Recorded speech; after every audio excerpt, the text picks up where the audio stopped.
I stood there in our small San Francisco apartment, the familiar hum of the city buzzing outside the window, my hands still damp from washing the dinner dishes. My name's Lucas Carter, and for years, I'd taken pride in my job as head custodian at one of the fanciest office buildings downtown. It wasn't glamorous, mopping floors, scrubbing toilets, making sure every corner sparkled for the suits who worked there, but it was honest. It kept the lights on, put food on the table, and gave me a quiet kind of dignity I'd always held on to. Camilla, my wife, had never seemed to mind. Or so I thought. That night, though, everything changed. She walked in from her shift at the boutique, her heels clicking sharply against the hardwood floor, her face tight like she'd been holding something in all day. I could tell something was off, but I didn't push. I never did.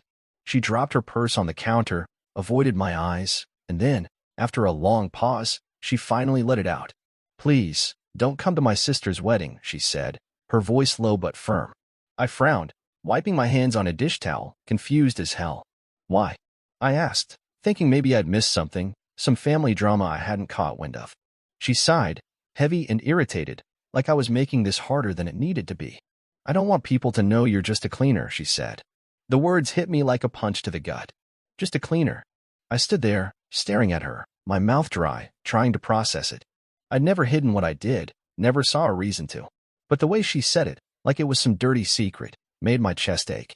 Before I could even find words, she kept going, her voice colder now, sharper. "I will say you're dead," she said.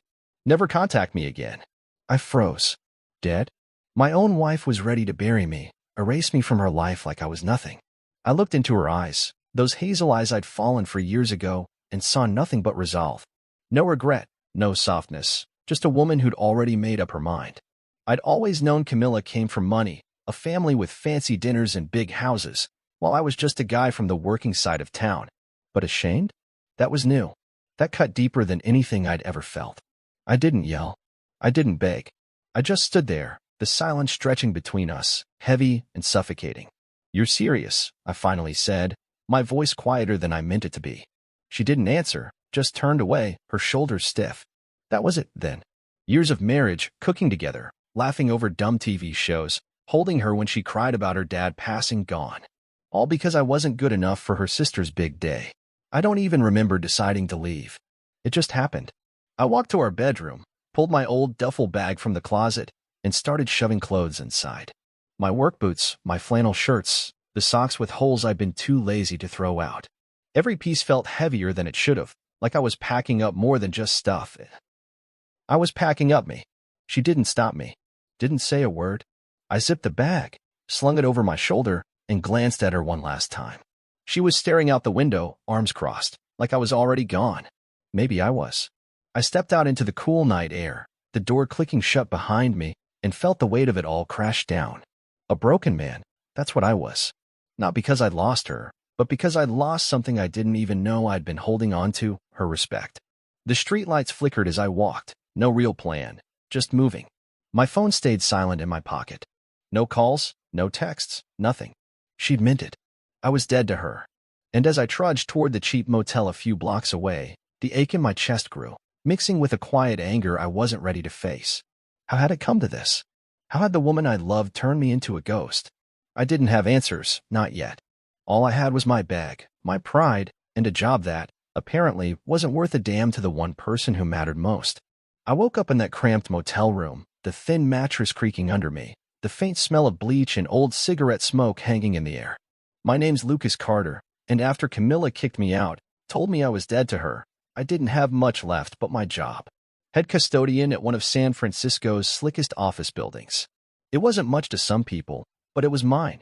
I'd spent years making sure every floor gleamed, every trash can was emptied, every window spotless for the corporate types who barely noticed me. After that night, with my marriage in pieces, I didn't know what else to do but throw myself into it. Work was the one thing I could control, the one place where I still felt like I mattered. My crew, Omar, Tony, and Elena, noticed I wasn't myself. I'd always been the guy cracking jokes, keeping things light while we scrubbed and swept, but now I was quiet, my head down, my hands moving faster than my mouth. Omar raised an eyebrow one morning, mopping beside me, but he didn't ask. Tony gave me a nod, like he knew something was up but figured I'd talk when I was ready. Elena, though, she watched me a little closer, her dark eyes soft with worry. I didn't say anything. What was there to say? My wife was ashamed of me, wanted me gone. I kept it locked inside, let the rhythm of the work drown it out. The building was my kingdom, 30 floors of glass and steel, and I knew every inch. That morning, I was up on the 30th, checking the supply closet, making sure we had enough paper towels and cleaner for the day.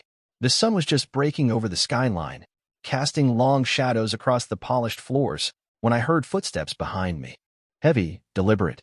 I turned, and there he was, Benjamin Lancaster, CEO of Lancaster Holdings, the guy who owned half the damn city.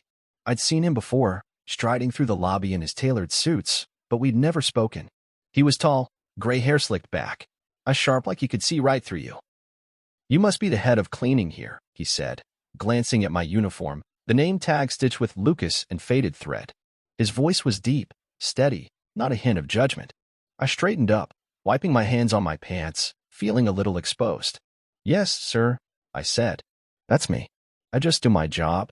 He nodded, like he was sizing me up, then surprised me with a small smile. "Honest work is the foundation of any great business," he said. "My father started as a janitor before he built this empire. Never forgot where he came from." I blinked, caught off guard. A janitor? This guy's dad? Lancaster was a legend, billions in real estate, a name that meant power, and here he was, talking about mops and brooms like they mattered. I didn't know what to say, so I just nodded again, my throat tight. "I've heard good things about you," he went on, adjusting his cufflinks. "Keep it up." Then he walked off, his polished shoes clicking against the floor I'd buffed the night before, leaving me standing there, stunned. I turned back to the supply closet, my hand shaking a little as I grabbed a stack of towels. Honest work. Foundation. The word stuck with me, rolling around in my head all day. Camilla had never seen it that way. My job was a stain to her, something to hide. But this man, this titan, looked at me like I was part of something bigger. It didn't fix the hole she'd left, didn't erase the sting of her telling me I wasn't good enough, but it lit something small inside me, a flicker of validation I hadn't felt in years. I spent the rest of the shift moving faster, checking every detail twice.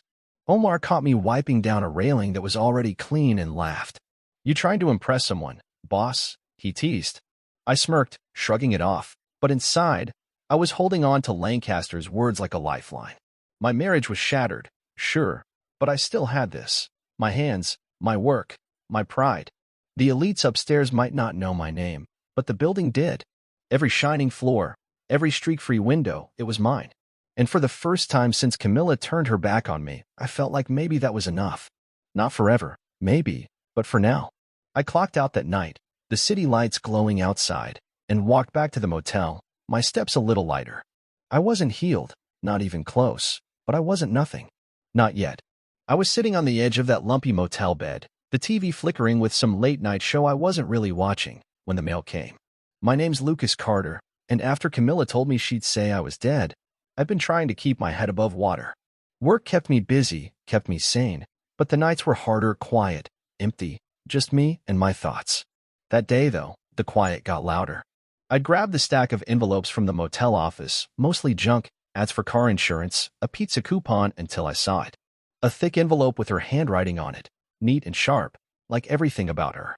I knew what it was before I even opened it. Divorce papers. My hands felt heavy as I tore it open, the pages crisp and cold, all legal words and signatures staring back at me. I flipped through them, my eyes blurry, not really reading, just letting the reality sink in. She'd moved fast, faster than I'd expected. Years of marriage, and she couldn't wait to wipe me out of her life for good. Then I got to the last page, and there it was, a little note stuck on with a paperclip, written in her slanted cursive. "Don't contact me again. It's better this way." I stared at it, my chest tight, my breath stuck somewhere between anger and disbelief. Better this way? For who? For her, sure. Her fancy family, her sister's perfect wedding, her life where a guy like me didn't fit. But for me? I dropped the papers on the bed, my hands shaking, and just sat there, the room spinning a little. I'd spent years with her, working overtime so she could buy those dresses she loved, cooking her favorite pasta when she had a bad day, listening to her talk about her big plans.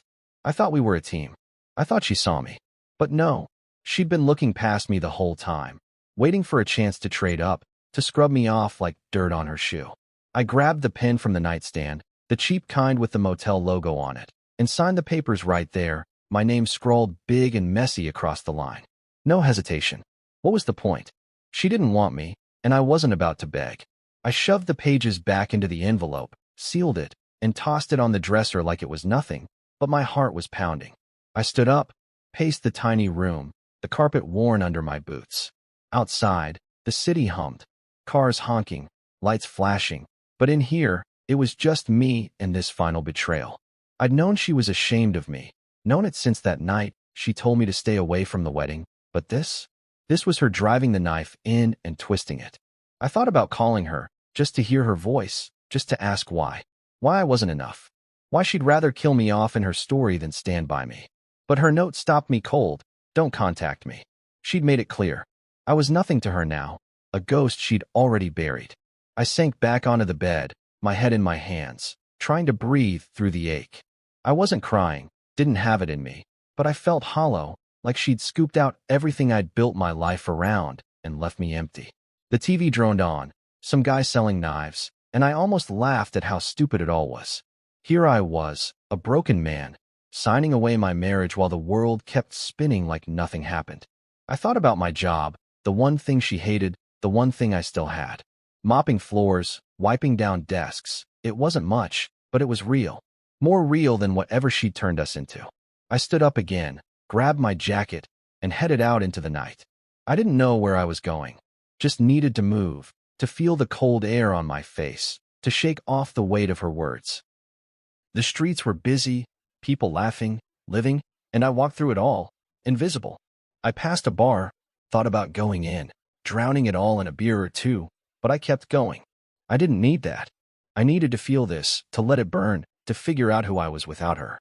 By the time I got back to the motel, the sky was dark, the stars hidden by city lights. I dropped onto the bed again, the signed papers still sitting there, mocking me. I'd mail them tomorrow. Let her have her clean break. But as I closed my eyes, I knew one thing for sure, this wasn't the end of me. She could write me off, but I wasn't done yet. I was wiping down a long oak table in the conference hall, the smell of lemon polish sharp in the air, when I heard it. My name's Lucas Carter, and after signing those divorce papers, I've been trying to keep my head down, focus on my work, and let the days blur together. Being head custodian at that big San Francisco office building gave me something to hold on to, floors to clean, schedules to manage, a routine that didn't ask questions. But the world has a way of sneaking up on you. The Lancaster family, big shots who owned the building and half the city, was buzzing about a wedding. Grayson Lancaster, the CEO's son, was marrying Melanie, Camilla's sister. I'd known it was coming, tried to ignore it, but working where I did made it impossible to escape. Every day, I'd catch snippets, caterers rushing through the lobby, florists hauling bouquets, chatter about the event of the year. I didn't want to care. Didn't want to think about Camilla or her family or the life I'd been cut out of. But that morning, up on the 30th floor, it hit me anyway. I was alone in the conference hall, the glass walls showing off the foggy skyline, when voices drifted in from the hallway. Deep, familiar, Benjamin Lancaster, the CEO himself, talking to Grayson. I didn't mean to listen, just kept wiping the table, my rag moving in slow circles, but their words stopped me cold. I heard Melanie's sister lost her husband years ago, Benjamin said, his tone thoughtful, like he was piecing together a story. Tragic thing. I froze, my hand gripping the rag so tight my knuckles went white. Lost her husband? That was me they were talking about, or the me Camilla had invented. Grayson's voice came next, calm and sure. Yeah, Melanie told me her sister's husband died in a car accident 10 years ago. My stomach dropped. 10 years ago? I'd been with Camilla then, married, alive, working my ass off to keep us going. No car accident, no tragedy, just a lie they'd spun to make me disappear. I stood there, the rag limp in my hand, my breath shallow. They'd erased me completely, turned me into some sad little tale to whisper about at fancy dinners. I wanted to laugh, but it hurt too much. The Lancasters kept talking, their voices fading as they walked off, but I couldn't move. My mind was racing, replaying Grayson's words, Melanie's lie, Camilla's cold note, don't contact me. They'd built this whole story, buried me in it, and I hadn't even known. I dropped the rag on the table, my hands shaking, and leaned against the edge, staring out at the city. How long had they been telling people this? Was it just for the wedding, or had Camilla been planting this seed for years? I thought about her family, her mom with her pearl necklaces, her dad who'd barely shaken my hand when we met, Melanie with her perfect smile. They'd always looked at me like I didn't belong. But this was next level. I picked up the rag again, started wiping, harder now, like I could scrub the whole damn thing away. The table was already clean, but I kept going, my arms burning, my chest tight. I didn't know what to do with it, this anger, this betrayal. Part of me wanted to storm over to Camilla's place, bang on her door, demand answers. Why a car accident? Why 10 years? Why not just say we split? But I knew why. A dead husband was cleaner, sadder, something people could pity her for instead of judge her. A divorced wife of a custodian? That was messy, embarrassing. I stopped wiping, my hands resting on the table, and let out a long, shaky breath. The conference hall was quiet now, just me and the hum of the air vents. I thought about Benjamin Lancaster, how he'd praised my work, called it honest. He didn't know the half of it, didn't know the man he'd nodded to was a ghost in someone else's story. I grabbed my cart, the wheels squeaking as I pushed it toward the door. I had to keep moving, keep working, because if I stopped, I'd lose it. The lie was out there now, floating around in their world, and I couldn't unhear it. I couldn't unknow it. As I stepped into the elevator, the steel doors closing, I felt something shift inside me. Secrets were unraveling, sure, but they weren't mine, they were hers. And maybe, just maybe, that meant I wasn't the one who had to carry them. I punched the button for the lobby, my jaw tight, and decided right then, I'd let her live her lie. For now, I was sprawled out on the motel bed, the lumpy mattress digging into my back, staring at the cracked ceiling like it might give me answers. My name's Lucas Carter, and I've been trying to forget about the wedding, Melanie's big day with Grayson Lancaster, the event that had my ex-wife Camilla pretending I'd been dead for a decade. Work kept me busy, kept my hands moving, but that Saturday, I had no shifts, no floors to mop, nothing to distract me. I'd planned to stay in, keep the TV on low, maybe order a pizza and let the day pass. I didn't want to be anywhere near that wedding, didn't want to think about Camilla in some fancy dress, smiling like she hadn't shattered me. The motel room was quiet, just the buzz of the mini-fridge and the distant hum of traffic outside. I'd almost convinced myself I could handle it, stay out of it, let them have their lies, when my phone started ringing. I glanced at the screen, and my stomach twisted. Camilla. Her name lit up, bold and unwanted, and I let it ring out, watching it go to voicemail. I didn't want to hear her voice, didn't want her excuses. But then it rang again, Melanie this time. I frowned, sat up a little, but didn't pick up. What the hell did she want? Then Camilla's mom called, her number flashing like a warning. I tossed the phone on the bed, my pulse picking up. Something was wrong. It kept going, cousins I barely remembered, numbers I didn't even recognize, one after another. Notifications piled up, buzzing like flies I couldn't swat away. I grabbed the phone, muted it, but the screen kept lighting up. Camilla again. Third time. I stared at it, my thumb hovering over the button, every muscle in me screaming to let it go. But something in my gut wouldn't let me. I answered. What? I said, my voice rougher than I meant it to be. Her breathing came through first, shaky and uneven. Then her voice, small and broken. Lucas, please come to the wedding. I need you. I almost laughed, the sound catching in my throat, bitter and sharp. Why would I go? Didn't you say I was dead? I shot back, leaning forward now, my free hand gripping the edge of the bed. She was crying. I could hear it, the soft sobs she used to save for when she wanted me to fix something. I was wrong, she said, her words tumbling out fast. Please just come. Everything is falling apart. I sat there, stunned, the phone hot against my ear. Falling apart? What did that even mean? The wedding was supposed to be perfect, Melanie and Grayson, the golden couple, the Lancasters, and their money tying it all together. And now she needed me? The guy she'd erased? I didn't say anything for a second, just listened to her breathe, the panic in every hitch. What's going on, Camilla? I finally asked, keeping my tone flat, not giving her an inch. I can't. Please, just come, she begged, her voice cracking. It's at the Fairmont. I'll explain when you get here. The line went dead before I could argue, leaving me with nothing but static and a choice I didn't want to make. I dropped the phone, ran a hand through my hair, and cursed under my breath. I didn't owe her anything, not a damn thing. She'd signed me out of her life, mailed me those papers, told her whole world I was gone.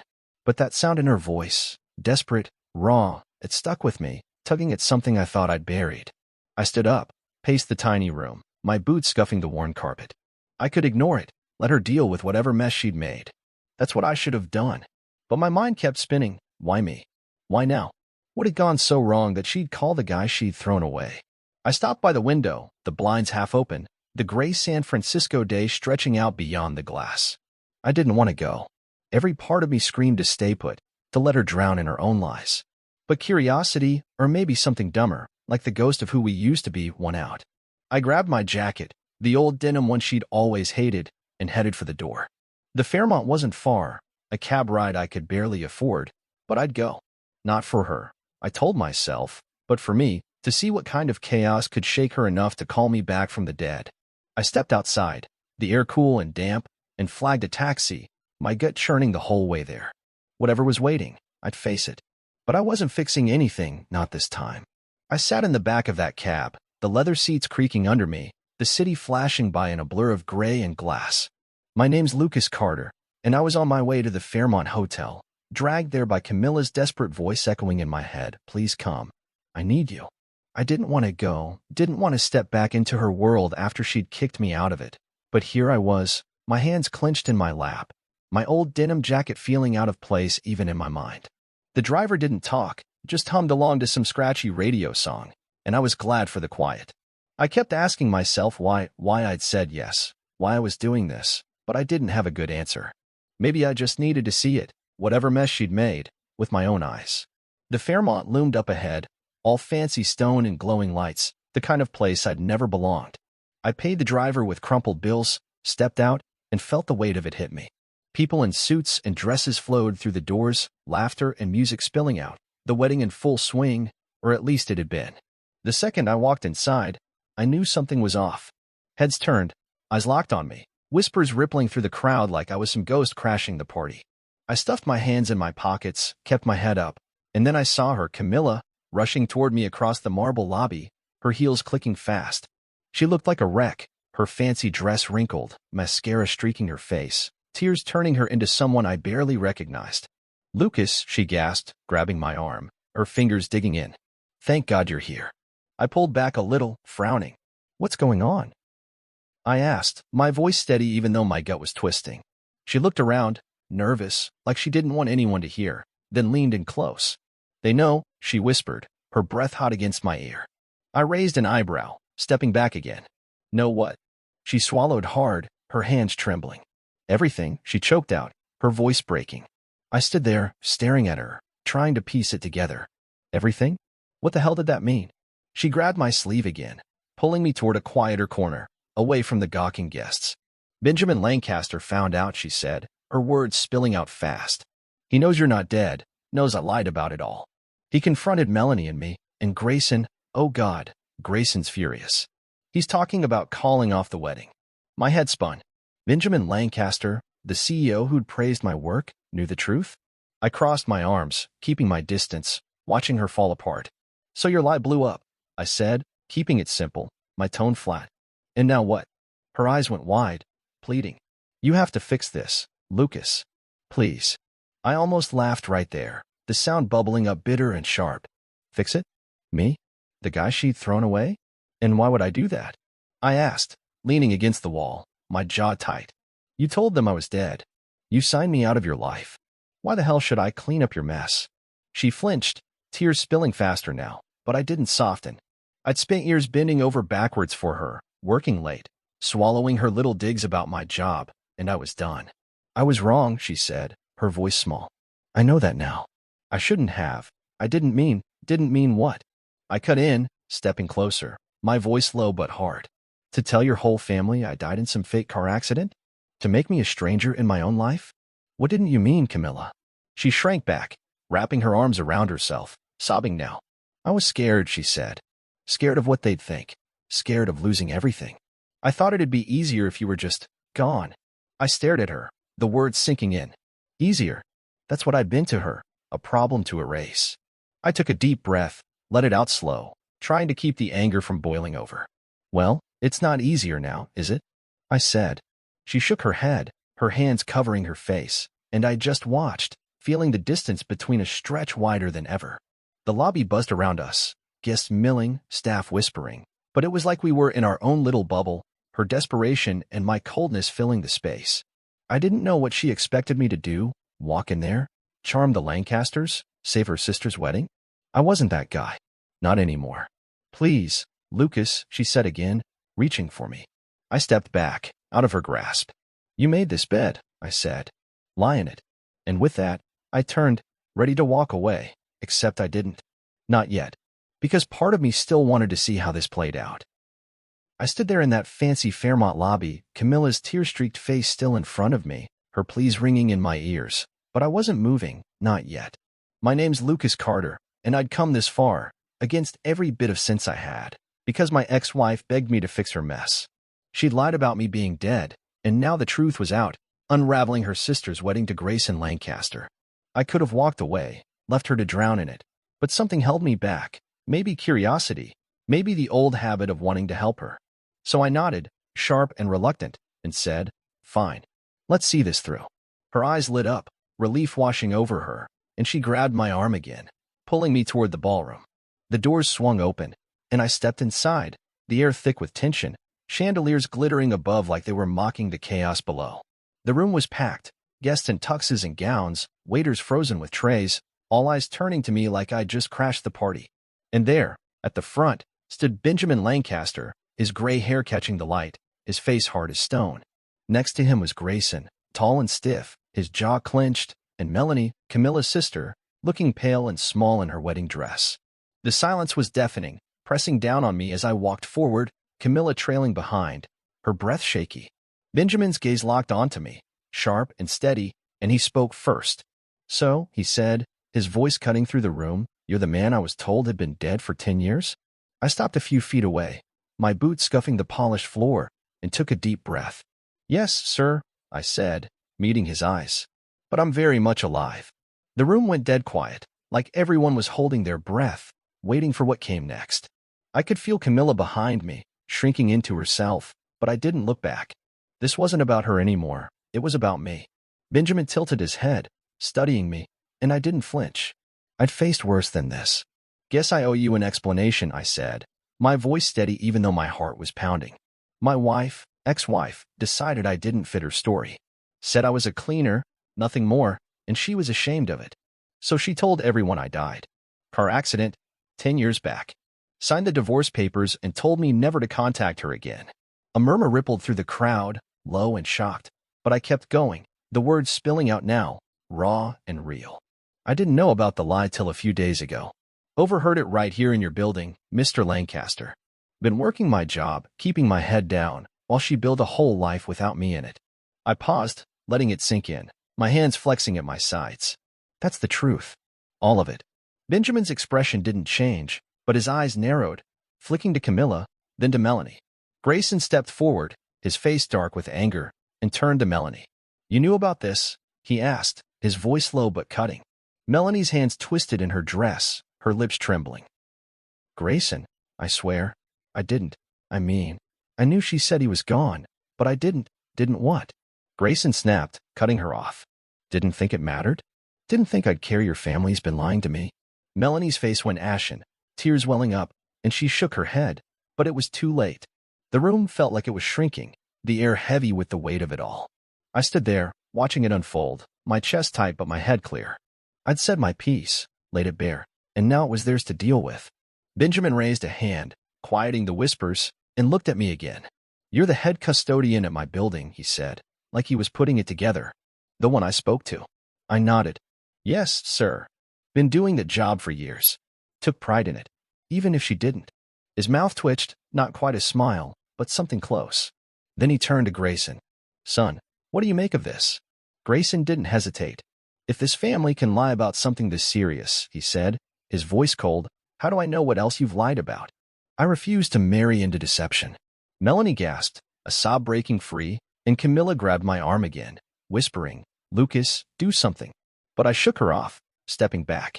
I've done enough, I said, loud enough for her to hear, for them all to hear. This isn't my fight. Grayson looked at Melanie one last time, then turned away, walking toward the doors, his shoulders stiff. The crowd parted, stunned, and I watched him go, knowing it was over. The wedding was dead, just like I'd been to them, only this time, it was real. I stood in that glittering ballroom, the chandeliers casting light across the stunned faces, the air thick with the fallout of the truth I just dropped. My name's Lucas Carter, and I'd come to the Fairmont at Camilla's begging, laid out her lies for the Lancasters to see, and now the wedding, Melanie and Grayson's big day, was crumbling. Grayson had walked out, his words still hanging heavy. I refused to marry into deception. Melanie was sobbing, her white dress crumpled as she sank into a chair, her hands covering her face. Camilla was next to me, her breath ragged, her eyes darting around like she could still fix this. I didn't move, didn't say a word, just watched it all unravel, my arms crossed, my boots planted firm on the polished floor. The guests were whispering, some slipping out the doors, others staring like this was some kind of show. I didn't care. I'd done what I came to do, told the truth, and now it was over. Camilla turned to me, her face a mess of tears and mascara, and grabbed my sleeve. "Lucas, please," she said, her voice breaking. "I'm sorry. I'm so sorry. Forgive me." I looked down at her, her hazel eyes wide and pleading, the same ones I'd fallen for years ago, and felt nothing. No anger, no pity, just a cold, empty space where she used to be. "You don't get it, do you?" I said, pulling my arm free. "This isn't about forgiveness. You made your choice. Live with it." She flinched, stepping back, her hands trembling. "I didn't mean for this to happen," she whispered. I wanted them to see me differently. You didn't think I'd matter." I finished for her, my voice low but steady. "You thought you could erase me, and nobody'd notice. Well, they noticed now." She opened her mouth, then closed it, tears spilling again, but I was done listening. I turned away, ready to leave, when Benjamin Lancaster stepped over, his gray hair catching the light, his face calm but firm. "Hold on a minute," he said, his deep voice stopping me cold. I faced him, nodding once. "Sir."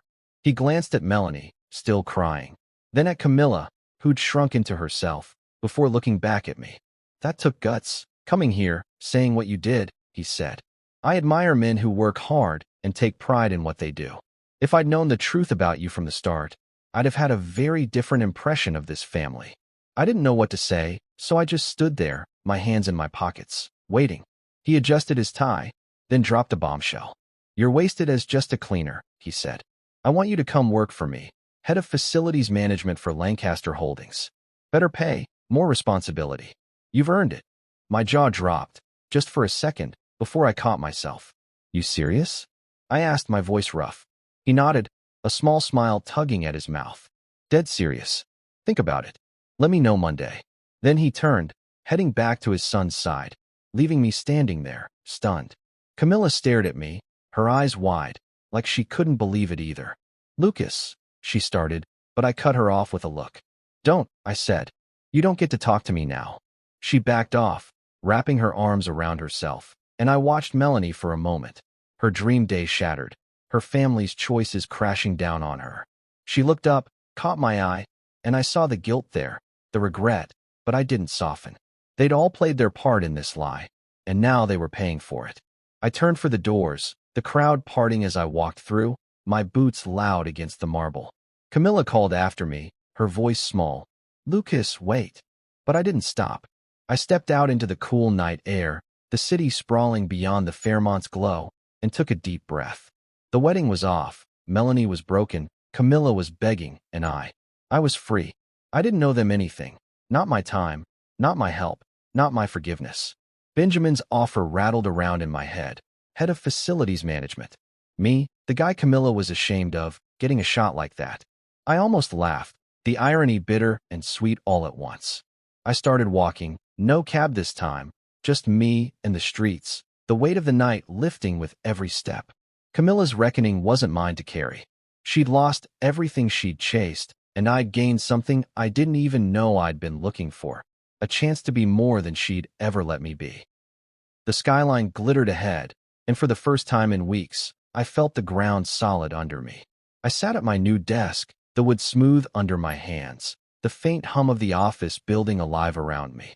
My name's Lucas Carter, and months had passed since that night at the Fairmont. Since Camilla's lies blew up, the wedding fell apart, and Benjamin Lancaster offered me a new job. Head of facilities management for Lancaster Holdings. I'd said yes, moved out of that dingy motel and into a small apartment with a view of the bay. It wasn't fancy, but it was mine, clean, quiet, a fresh start. The job was good, better pay, a team under me, respect I hadn't known I'd been missing. I wasn't just mopping floors anymore. I was running things, making sure the whole operation ticked like a clock.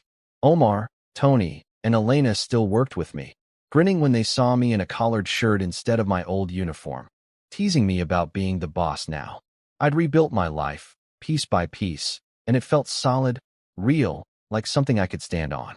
That day, though, the past came knocking. I was finishing up some paperwork, schedules, supply orders, when the buzzer on my apartment door went off. I wasn't expecting anyone, so I frowned, set the pen down, and walked over to the intercom. "Yeah," I said, leaning in. A pause, then her voice, soft and shaky. "Lucas, it's me. Can I come up?" "Camilla." My stomach tightened, but I didn't hesitate. "What do you want?" I asked, keeping it short. "Please," she said. "I just need to talk." I stood there, my hand hovering over the button, every part of me wanting to say no. I didn't need her dragging me back into her mess. Not now. Not after I'd finally gotten free. But something in her tone, quiet, broken, made me press it anyway. "Fine," I said. "Come up." The wait was short. I heard her footsteps in the hall, slow and hesitant, then a knock. I opened the door, and there she was, Camilla, standing in my doorway, looking smaller than I remembered. Her hair was pulled back, her coat plain, no trace of the polished woman she'd been at the wedding. Her eyes met mine, red-rimmed, nervous. "Hi," she said, barely above a whisper. I didn't smile, didn't step aside right away. "What's this about?" I asked, my arms crossed. She bit her lip, shifting her weight. "Can I come in? Just for a minute?" I sighed, moved back, and let her step inside. She glanced around. New couch, coffee table, the view through the window, and I saw her take it in, like she was seeing me for the first time. I shut the door, leaned against it, waiting. "I regret everything," she said finally, turning to me, her hands clasped tight. "I was wrong to be ashamed of you. I see that now. I've missed you, Lucas." I stared at her, the words hanging there, and felt nothing stir. No warmth, no ache, just a flat calm. She kept going, her voice trembling. "After the wedding, after it all fell apart, Melanie wouldn't talk to me for weeks. Mom blamed me. I lost my job at the boutique. I've been trying to figure out who I am without all that, and I keep coming back to you. To us." I let her talk, let her spill it all, my face still. When she stopped, looking at me like I might throw her a lifeline, I took a slow breath. "You done?" I said. She nodded, hopeful, and I stepped closer, keeping my voice even. "You weren't ashamed of me, Camilla. You were ashamed of yourself. You couldn't stand that I didn't fit your picture, your family, your big plans. You didn't miss me. You missed the idea of me fixing things for you, like I always did." Her face crumpled, tears welling up, but I didn't stop. "I'm not that guy anymore. I've got a life now when you don't get to walk back into because you're lonely or sorry. You made your call. I've made mine." She shook her head, reaching out, but I stepped back, my hand on the doorknob. "Lucas, please," she whispered. "I love you." I opened the door, the cool air from the hall rushing in. "You don't," I said. "You never did, not the real me." She stood there, frozen, tears streaming now, and I nodded toward the hall. "Go." She hesitated, then walked out, her shoulders slumped, her steps slow. I shut the door behind her, the click loud in the quiet, and leaned against it, my chest tight but steady. I waited for the regret to hit, the doubt, but it didn't. I walked to the window, looked out at the water shimmering under the city lights, and felt the weight lift. She was gone for good this time, and I was still here, standing taller than I ever had with her. I leaned back in the chair on my balcony, the cool San Francisco breeze brushing my face, a mug of coffee warming my hands. My name's Lucas Carter, and I'd come a long way from that broken man who'd walked out of Camilla's life, or who she'd pushed out, depending on how you look at it. It was early, the sun just creeping up over the skyline, painting the bay in shades of gold and pink. My new apartment wasn't big, but this spot, the balcony, was my favorite.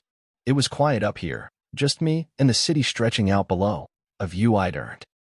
I took a sip of coffee, the bitterness grounding me, and let my mind wander over everything that had happened. Months ago, I'd been sleeping on a motel bed, signing divorce papers, reeling from Camilla telling the world I was dead. Now, I was head of facilities management for Lancaster Holdings, running a team, making decent money, living in a place I could call my own. I'd lost my wife, lost her long before she ever admitted it, but I'd found something better, myself. The job kept me busy, and I liked that. I'd walk the floors of that big office building every day, checking on my crew, making sure everything ran smooth. Omar would grin at me, wiping down a desk, saying, "Look at you, boss man, too good for a mop now." I'd laugh, shake my head, and keep moving. Tony and Elena were the same, teasing me about my new clipboard, my office with a window, but they respected me, and that felt good. Benjamin Lancaster had kept his word, given me a shot, and I'd taken it. I wasn't just a cleaner anymore. I was building something, proving I was more than Camilla ever saw. I set the mug down on the little table beside me, the steam curling up into the morning air, and stretched my legs out. The city was waking up, cars honking faint in the distance, seagulls crying over the water, and I felt awake too, really awake, for the first time in years. Losing Camilla had gutted me, no question. That night she told me not to come to the wedding, told me I was dead to her. It broke something inside. But sitting here now, I could see it for what it was, a crack that let the light in. She'd taken my pride, my trust, but she couldn't take what I'd built back. I thought about her showing up at my door a while back, all tears and regrets, saying she missed me. I'd shut that down fast, closed the door on her for good, and it didn't haunt me like I thought it might. She wasn't my problem anymore. I didn't hate her, not really, just didn't need her. The coffee was cooling now, but I took another sip anyway, letting it settle me. I'd heard bits and pieces about her since. Melanie still wasn't talking to her. Her mom had cooled off too, and the boutique job was long gone. She'd lost a lot, chasing that perfect life she thought she deserved, and I wondered if she ever looked back and saw where it started. Me, I didn't look back much anymore. Forward was better, new days, new chances. I stood up, leaned on the railing, and watched a ferry cut across the bay, slow and steady. My life wasn't perfect, still had bills, still had quiet nights where the past crept in, but it was mine. I'd lost a wife, sure, but I'd gained my self-respect, and that weighed more than she ever did. I thought about Benjamin Lancaster, the man who'd seen something in me when I couldn't see it myself. Honest work, he'd said, and I'd carried that with me. It wasn't just about the job, it was about who I was. I'd spent years thinking I had to prove myself to Camilla, to her family, but I didn't. I just had to prove it to me. The sun was higher now, the city fully alive below, and I smiled a little, just to myself. I'd head to work soon, put on that collared shirt, walk into that building like I belonged, because I did. The phone buzzed inside, probably Omar texting about some supply mix-up, and I'd deal with it, same as always. But for now, I stayed out here, the breeze on my skin, the coffee in my hand, the skyline ahead. I wasn't the guy Camilla had thrown away anymore. I was Lucas Carter, alive, steady, and starting over. And for the first time in a long time, that felt like enough.